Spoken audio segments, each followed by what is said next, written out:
thả tay tiệt nha ba sẵn cái nó cho xăm hả thế mà coi năng thấy trăm cái bốn nó viêm hao mà đau lên luôn nên mình làm bắt này cái màu trời sẽ đông kia tiệt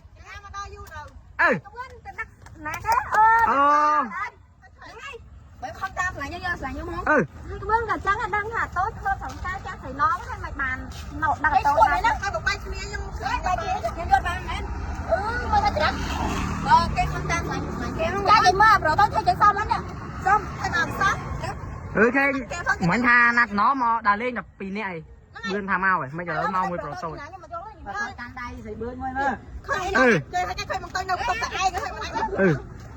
thì nó mà chăn chăn men thì nó chết rừng thả tay tiệt nha ba sẵn cái nó cho xăm hả ai mà làm xăm xui chứ mà do sẵn cái đó lên hay mình coi á cắt mắt cái là thay chữ bạch xăm đó thì nó mà chăn men ơi nó này thì mà chụp hiếm mấy chụp hết chứ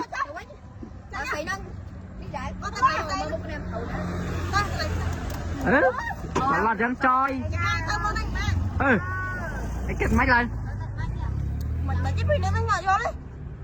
em chị ở cứ việc offer ខ្លាំងមែនតើមកនិយាយទៅវាមានកោ01និងកោ02បងហើយសំខាន់និយាយទៅសាច់វាគឺឈ្ងុយខ្លាំងមែនតើហ្មងអូខ្ញុំចង់ញ៉ាំខ្លាំងណាស់បងប្អូនហើយ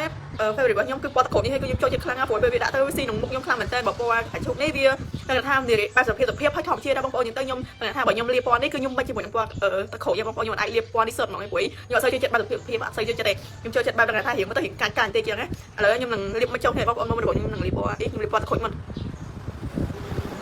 ហើយវាជាប់បានយូរខ្លាំងណាស់បងប្អូនហើយខ្ញុំមិនយ៉ាងនេះចូលទៀត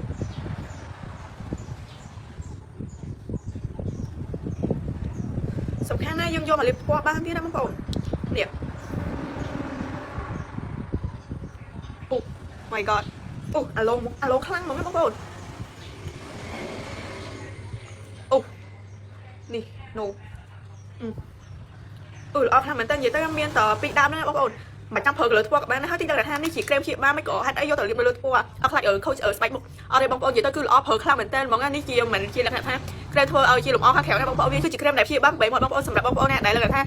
មកស្ងួតប្រេះអីហ្នឹងខាងល្ងាចហ្នឹងគឺត្រូវតែម្ដងមកសំខាន់ពេលយើងលាបទៅធ្វើឲ្យបងមកយើងទន់ស្ដៅរលោងខ្លាំងមែនតើហ្មងសំខាន់ពេលយើងលាបទៅវាប្រែផលិតតាសេតរភាពនឹងកម្ដៅនៅក្នុងខ្លួនយើងបងប្អូនសំខាន់បងប្អូនសិស្សសាលាអីហ្នឹងអាចទិញប្រើយើងចាំថ្ងៃបានដែរអត់មានប៉ះពាល់ថាពេលលើទៅគ្រូស្ដីឲ្យគ្រូអីអត់ទេបងប្អូនខ្ញុំមិនរីខមមិនឲ្យសិស្សសាលាប្រើក្រែមបងប្អូនតែក្រែមនេះជាក្រែមព្យាបាលប្រេះមាត់វាមានប៉ះពាល់ទៅលើអីបងប្អូនសំខាន់ពេលយើងលើកទៅរៀនយើងតែយើងតែងតែលាបឲ្យបងប្អូនដោយសារអីកុំឲ្យប្រេះប្រេះមាត់ស្ងួតអញ្ចឹងវាលើកថាពេលយើងប្រេះទៅវាកាហាយបងប្អូនញ៉ាំអីក៏អត់កើតដែរអញ្ចឹងយើងត្រូវតែមានក្រែម GL នេះពីដើមនៅក្នុងខ្លួនអញ្ចឹងបងប្អូនដើម្បីយើងទៅណាមកណាអីគឺស្រួលមកវាព្យាបាលប្រេះមាត់យើងកុំឲ្យខ្មៅកុំឲ្យស្អាប់អីអញ្ចឹងណា